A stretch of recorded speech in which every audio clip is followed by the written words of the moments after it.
amin nagkulang sa aming pag-uunawa. Di ka namin isusuka kung hindi ka pasukulan. Huwag niyong tapakan ang katarungan.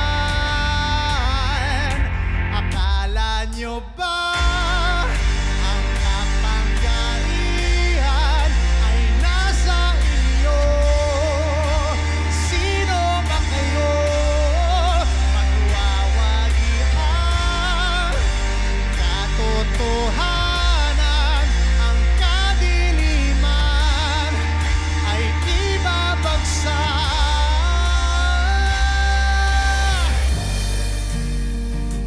Dahas, yan ang kapangyarihan ng imperyo para manakop at tungkulin ni Coronel Yuta na maging tapat sa kanyang sinumpaan. Ngunit kaya ba niyang pigilan ang naghihimagsik na kalooban? Paano kung ang puso niya ay nasakop at napaiibig ng isang babaeng taliwas sa kanyang pinaglalaban?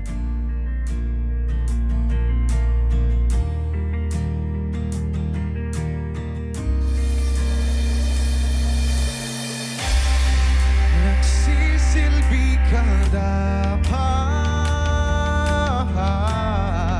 nagsisilbi ka dapat.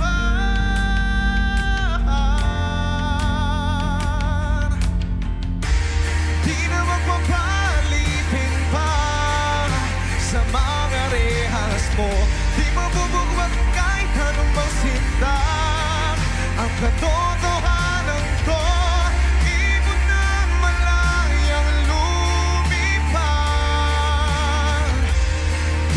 Na makukulong.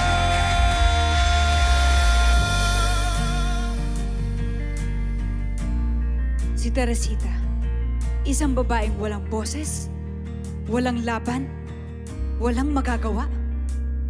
Dahil babae lang siya, makuha man ng diablo ang aking katawan, ngunit hindi ang aking puso at kaluluwa. Dahil ang pagiging babae ko ang aking kapangyarihan para paikutin sa aking palad ang mga mananakop sa bayang minamahal. Akala niyo po ang kapangyarihan ay nasa inyo?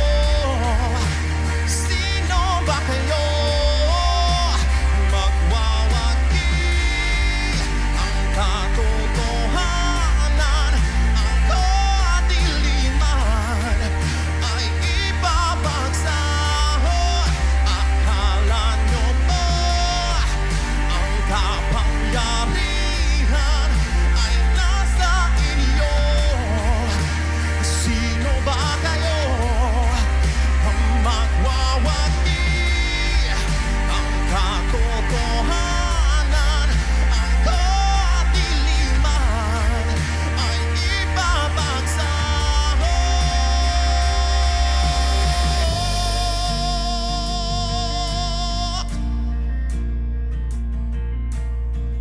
Puso, yan ang kapangyarihan ni Adelina.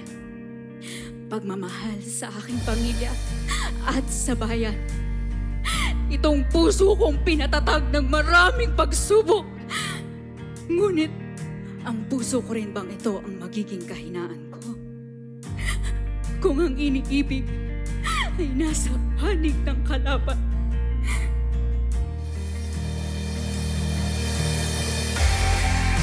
Akala niyo ba